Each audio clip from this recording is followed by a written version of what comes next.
नमस्कार, public India 9 M संस्करण में आप सबका स्वागत है। आज हम लोग एक महत्वपूर्ण विषय पर चर्चा करेंगे जो कि यूएस एड से रिलेटेड है।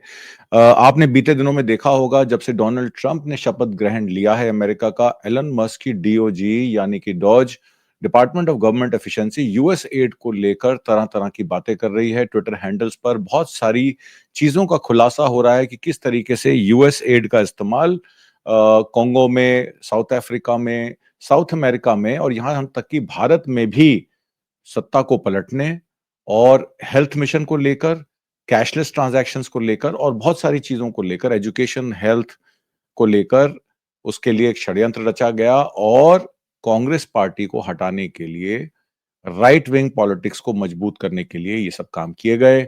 उसमें जो यहाँ से हमारे एस जयशंकर हैं या अजीत डोभाल हैं, जिनके बच्चे बाहर जो है फंड से, रिसर्च से, और जिन फंड्स के थ्रू वो रिसर्च और अपने ऑपरेशन चलाते हैं, ऑर्गेनाइजेशंस चलाते हैं, वो भी यूएस एड द्वारा फंडेड हैं।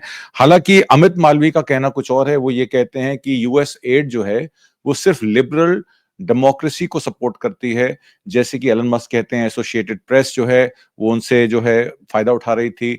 हिलरी क्लिंटन की बात करें तो हिलरी क्लिंटन की जो बेटी हैं चेल्सी क्लिंटन, उनको जो है काफी सारी एड यूएस एड के थ्रू मिली, जिन्होंने अपना मकान खरीदा वो किया। तो इस तरीके से राइट विंग पॉलिटिक्स जिस तरीके से लेफ्ट लिबरल्स को या अमेरिकन डेमोक्रेट्स को टारगेट कर रहे हैं, वैसा ही कुछ यहाँ पे कोशिश की गई कि अमित मालवीय जो हैं वो कांग्रेस पार्टी को टारगेट करें। हालांकि मैं आपको एक उनका ट्वीट दिखाता हूं। उस ट्वीट में उन्होंने क्या कहा, उन्होंने कहा कि deafening silence of the lunatic left in India after the clamp down on US aid in the United States is telling severe of these characters who have long lived off such handouts may have to sell their pinstripe suit just to buy groceries। इसका मैं हिंदी में अनुवादन करके आपको बताऊंगा। संयुक्त राज्य America ने USA पर शिकंजा कसने के बाद भारत की चुप्पी साफ झलक रही है। इनमें से कई लोग जो लंबे समय तक इस तरह के दान पर निर्भर हैं, यानी कि एड पर निर्भर थे, उन्हें अब किराने में सामान खरीदने के लिए अपने पिन स्ट्राइप सूट बेचने पड़ सकते हैं, ऐसा अमित मालवीय का मानना है। यूएसआईडी का मतदान परियोजना अभी भी एक रहस्य है, क्योंकि यह भी कहा गया कि $21 मिलियन का यूएस एड ने मतदाताओं की जो सूची बनाने में या इलेक्टोरल रोल बनाने में कांग्रेस पार्टी के समय 2012-13 में उसका उपयोग किया गया। $21 मिलियन का जो मामला है उसको भारतीय जनता पार्टी के कुछ लोगों ने उठाया, निशिकांत दुबे ने भी उठाया। लेकिन ऐसा लगता है कि अमेरिकी डीप स्टेट की एजेंसी ने नरेंद्र मोदी सरकार को और मोदी जी की व्यक्तिगत नीति पहलुओं में से एक कैशलेस भुगतान को वित्त पोषित किया है। अब ये खुलासा ट्विटर हैंडल्स द्वारा सुप्रिया श्रीनेत, पवन खेरा और तमाम जो कांग्रेस के अभिवक्ता हैं वो उस बात की बात कर रहे हैं। अब वो सवाल ये भी पूछ रहे हैं कि अब इस बात पर जांच करने की जरूरत है कि क्या यूएसएआईडी परियोजना में कुछ ही हफ्तों में भीतर शुरू की गई मोदी की नोटबंदी की गड़बड़ी व्यवस्था में अमेरिकन डीप स्टेट द्वारा भारत के लोगों पर लागू की गई या थोपी गई। और एक ट्वीट में आपको और दिखाता हूं। इस ट्वीट पे यूएस इंडिया स्ट्रेटेजिक पार्टनरशिप का ये ट्वीट है, जिसमें कहा जा रहा है कि south Asia women a joint initiative USSISPF and USAID putting together a panel discussion in Davos on the sidelines of WEF, यानी कि वर्ल्ड इकोनॉमिक फोरम के साइडलाइन पे ये डिस्कशन की गई। और इस कॉन्वर्सेशन में सीआई यानी कॉन्फेडरेशन ऑफ इंडियन इंडस्ट्री के लोग थे, और इसमें यूआईएसएफपीएफ के प्रेसिडेंट और CEO Shrimati Smriti Irani, former union minister and founder and chairperson of alliance global good, तो स्मृति ईरानी का भी नाम इसमें आता है। Chandrajit Banerjee, director general of follow CII का नाम उसमें आता है। और रिलायंस रिन्यूअल न्यू कॉर्प करके जो फाउंडर हैं उनका भी नाम इसमें, विंघम सिन्हा का नाम इसमें आता है। तो ये एक आधिकारिक ट्वीट है जो पहले से पोस्टेड है, इसको हम देख सकते हैं। अब एक और मोड़ इसमें आ गया है। रिलायंस फाउंडेशन, जिसकी अध्यक्ष नीता अंबानी है, यूएसआईडी के साथ बहुत करीबी रही हैं। रिलायंस फाउंडेशन ने यूएसआईडी के साथ $10 मिलियन का अनुबंध भी किया था। ये भी चीजें आ गई हैं। अगर S Jaishankar external affairs minister की बात करें तो डॉक्टर एस जयशंकर का ही पुराने में ट्वीट है, जिसमें उन्होंने यूएस एड की एडमिनिस्ट्रेटर समांथा पावर से मुलाकात की। ये ट्वीट 26 जुलाई 2022 का है। और उन्होंने ग्लोबल डेवलपमेंट प्रोस्पेक्ट्स और कॉन्टेक्स्ट ऑफ फूड, एनर्जी और debt challenges, exchange views on further expanding India US partnership, इस पर डिस्कशन की। तो एस जयशंकर या उनके पार्टी के निशिकांत दुबे किस मुंह से कह सके, अमित मालवीय जो कि एक फेक आईटी सेल चलाते हैं, किस मुंह से कह सकते हैं कि ये कांग्रेस के दुष्प्रचार के लिए यूएस एड का इस्तेमाल किया जा रहा था। हालांकि भाजपा दावा कर रही है कि यूएस एड एक भारत विरोधी एजेंसी थी। तो फिर एस जयशंकर, स्मृति ईरानी इसके पार्टिसिपेंट क्यों थे? अक्टूबर 2016 में यूएसआईडी ने कैशलेस भुगतान को बढ़ावा देने के लिए मोदी सरकार के साथ साझेदारी की।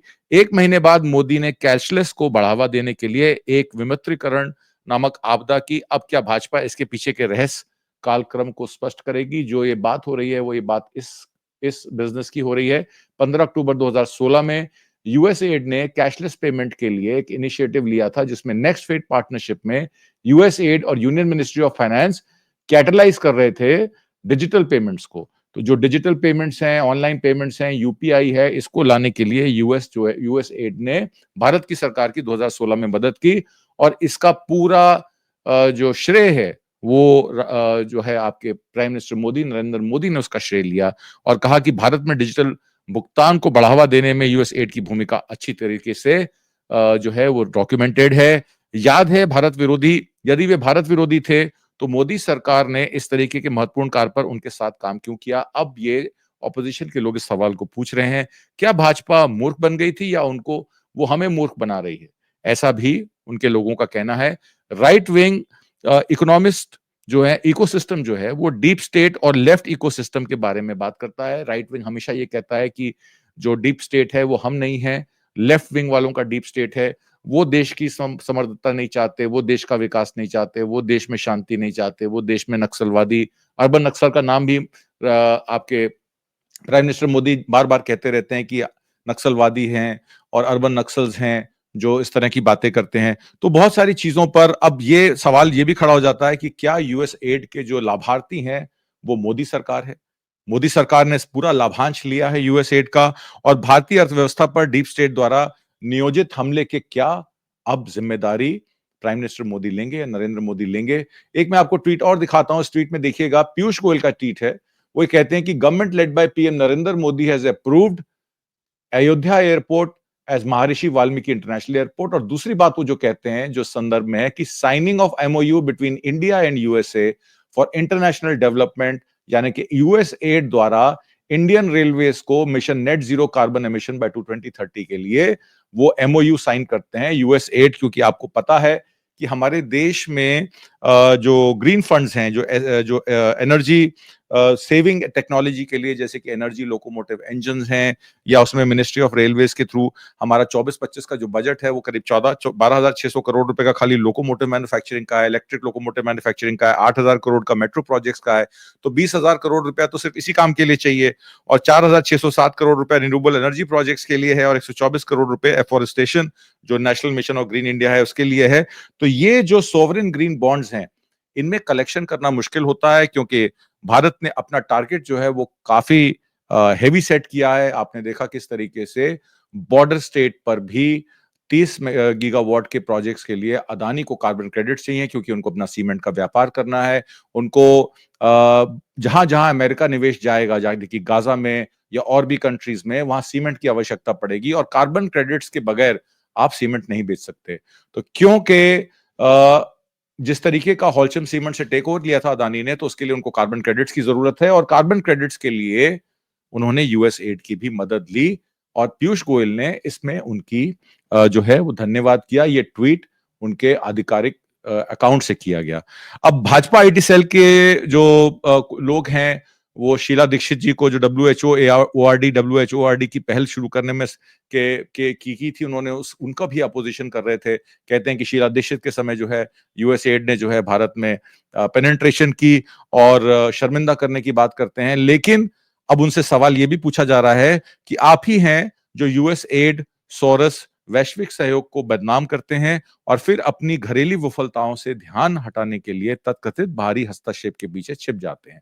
तो कांग्रेस पार्टी का यह कहना है कि आप शीला दीक्षित का नाम लेकर या उनके द्वारा किए गए कार्यों को आप बदनाम करना चाहते हैं और आपके कार्य जो हैं वो दूध में धुले होते हैं, इसलिए आप उनके लिए कभी भी नहीं कहते।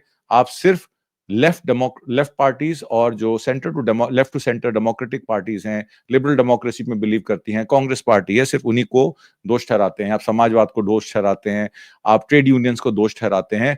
आप जो करते हैं वो सब पाक साफ है क्योंकि आप गंगा में डुबकी लगाते हैं, इसलिए आपके ऊपर कोई इल्जाम जो है वो टिकता नहीं है, ऐसा ऑपोजिशन पार्टीज का कहना है। हम शासन और भू राजनीतिक में वैश्विक सहयोग की भूमिका को पहचानते हैं। यूएस एड ने आईएसआरएन नेटवर्क को भी फंड दिया था।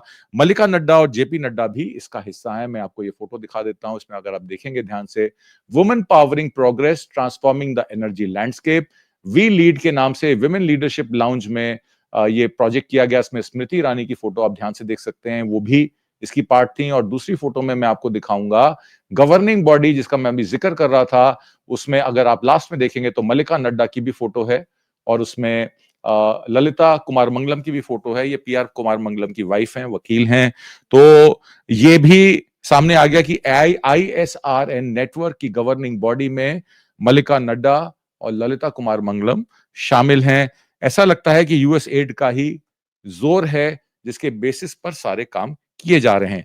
2019 में मैं एक बात आपका और खुलासा कर देता हूं कि 2019 में जब स्वच्छ भारत अभियान शुरू हुआ था और एक और 5 साल की चरण शुरू किया गया था, तब यूएस एड ने ही मोदी सरकार को करीब 73 शहरों में काम करने के लिए फंड्स प्रोवाइड किए थे। तो अगर स्वच्छ भारत मिशन के तहत पहला मिशन जो प्राइम मिनिस्टर मोदी का था वो स्वच्छ भारत मिशन का था, उसको भी स्पॉन्सरशिप यूएस एड ने दी थी।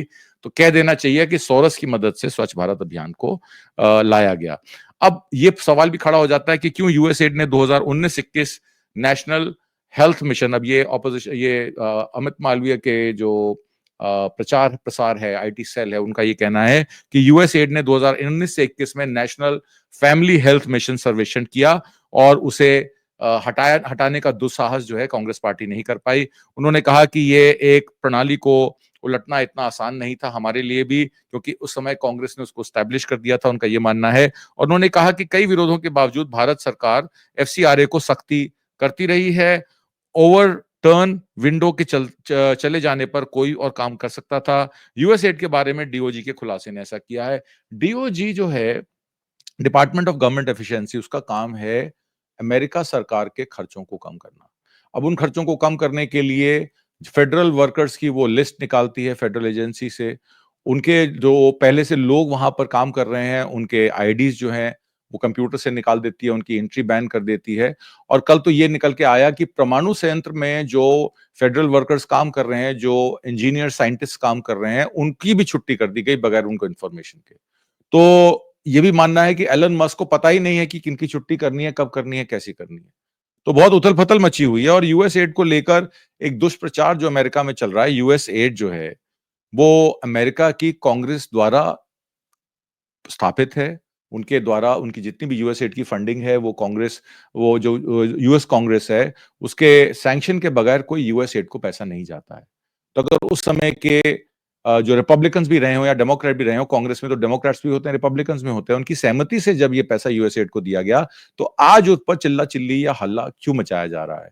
और उसको कॉपी करके जो बीजेपी का आईटी सेल है, चाहे वो अमित मालवीय हैं, चाहे वो निशिकांत दुबे हैं, चाहे वो सुधांशु त्रिवेदी हैं या किरण रिजिजू हैं, वो इस तरीके का दुष्प्रचार ये क्यों फैला रहे हैं कि ये जो यूएस एड फंडिंग है, ये सिर्फ कांग्रेस पार्टी इसका फायदा उठा रही थी, भारतीय जनता पार्टी तो कभी भी इसके नाम साथ में नहीं थी।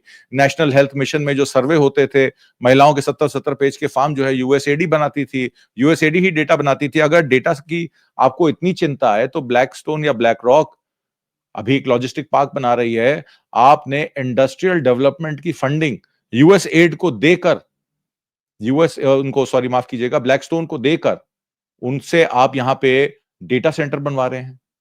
जो पैसा इंडस्ट्रियल डेवलपमेंट कॉर्पोरेशन का यूज होना चाहिए, इंडस्ट्रियल डेवलपमेंट बोर्ड का होना चाहिए, जो यहाँ की इंडस्ट्री को सपोर्ट करने के लिए होना चाहिए, उसको पैसा आप ब्लैक रॉक और ब्लैकस्टोन को देके यहाँ पे पार्क बनवा रहे हैं ताकि वो नॉलेज पार्क बने और वहां से वो डेटा इकट्ठा करें। तो अगर मान लीजिए कांग्रेस ने कोई गलती करी तो आप भी तो उस गलती को आगे बढ़ा चढ़ा के उसमें हिस्सा ले रहे हैं। तो क्या होता है कि एक ही सिक्के के दो पहलू होते हैं। ब्लेम गेम खेला जाता है, पर बात सारी निकल के वो जाती है कि गरीब और गरीब होता जा रहा है, अमीर और अमीर होता जा रहा है। अगर हम ट्रेड डेफिसिट की बात करें, इस सरकार के आकलन की बात करें, तो ट्रेड डेफिसिट इस महीने का 23 मिलियन बिलियन डॉलर से वाइडन हो गया है। गुड और एक्सपोर्ट जो है हमारे कॉन्ट्रैक्ट हो गए हैं 2.38% से। 36.43 बिलियन से हमारे इंपोर्ट जो है अब अप हो गए हैं 10.2% से। 59.42 बिलियन हमारा इंपोर्ट है, हमारा एक्सपोर्ट 36.43 बिलियन है। टोटल हमारा ट्रेड डेफिसिट इस महीने का 23 बिलियन है। करंट अकाउंट डेफिसिट अगर हम देखें तो 1.2% ऑफ जीडीपी है। सेकेंड क्वार्टर 2024-25 की मैं बात कर रहा हूं, ये लेटेस्ट आंकड़ा है। Target goods and services export सरकार का 800 बिलियन का है 2025-26, और अमेरिका से उन्होंने जो वादा किया है प्रधानमंत्री मोदी ने कि 500 बिलियन का कारोबार करेंगे। सीमेंट और एल्युमिनियम पे, सॉरी माफ कीजिएगा, स्टील और एल्युमिनियम पे 25% ड्यूटी लगाकर क्या कारोबार होगा, इस पर भी चर्चा हो जानी चाहिए कि अगर यूएस से फंड लेने के लिए आईएसआरएन हो, अजीत डोवल, शौर्या डोवाल हो या जयशंकर के बेटे हो, जब उनको कोई परहेज नहीं है, और हमारी प्री स्मृति ईरानी जो अमेठी की रही हैं एमपी, मेंबर पार्लियामेंट, अगर उनको कोई परहेज नहीं है तो आपको क्यों परहेज है? अमित मालवीय जी से सवाल पूछना चाहिए। अंत में मैं आपको ये वीडियो दिखाना चाहता हूं, और इस वीडियो में जो इंटरव्यू लेने वाले हैं और जो इंटरव्यू देने वाले हैं दोनों की बात करूंगा। पहले आप ये इंटरव्यू देखिए, अंग्रेजी में है, फिर मैं आपका इसको हिंदी में अनुवादन बताऊंगा। As an actress in a very successful career in television in India. She became a household name in many places, and not just in India. I found in Afghanistan as well. Everybody knows Tulsi. Like she's a very well-known face, name. She then entered politics in 2003, and actually what I would start with is what prompted you to enter politics in India? I was actually a USAID. I was a USAID ambassador to India. Okay. I was a USAID ambassador to India on the WHO program for child health, and particularly close to 22 years ago, there were close to 500,000 deaths of children under the age of 5.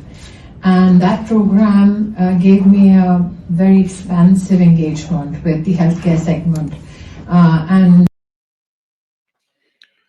आपने सुना, स्मृति ईरानी है। स्मृति ईरानी किसके साथ बात कर रही हैं? ध्रुव जयशंकर से बात कर रही हैं। ध्रुव जयशंकर एक्सटर्नल अफेयर्स मिनिस्टर यानी कि फॉरेन मिनिस्टर एस जयशंकर के बेटे हैं, जहां वो बताती हैं कि वो यूएस एड की इंडिया में ब्रांड एम्बेसडर हैं और बच्चों की हेल्थ और महिलाओं के ऊपर वो काम करती हैं। अगर यूएस एड बीजेपी की मदद कर रहा है पोटेंशियल, और उसको उनको तख्ता पलट करने की 2014 में उन्होंने हेल्प की कांग्रेस पार्टी की सरकार को निकालने के लिए 2012-13 में, तो बात ये आ जाती है कि फिर इसमें देशद्रोही कौन है? यूएस एड की मदद कांग्रेस पार्टी ने नहीं ली। यूएस एड की मदद इंडिया अगेंस्ट करप्शन ने ली। यूएस एड की मदद भारत की सरकार ने अंडर मोदी ली 2014 से 2024। स्वच्छ भारत अभियान हो या डिजिटाइजेशन हो, कैशलेस ट्रांजैक्शंस हो, ये सारे कैटलिस्ट यूएस एड द्वारा ही प्रायोजित थे, चाहे वो हेल्थ फैमिली प्रोग्राम हो। और स्मृति ईरानी ने तो खुद ही कह दिया कि मैं यूएस एड की एम्बेसडर हूं। तो अमित मालवीय किस मुंह से राहुल गांधी या कांग्रेस पार्टी को दोष दे रहे हैं? फैसला आपके पास है, सारे तथ्य आपके पास मौजूद हैं। उम्मीद करता हूं आपको आज का कार्यक्रम अच्छा लगा होगा। कमेंट बॉक्स में जरूर लिख के भेजिएगा। हमारी कोशिश रहेगी आपको सच दिखाएं और जो सही है वो बताएं। नमस्कार, जय हिंद।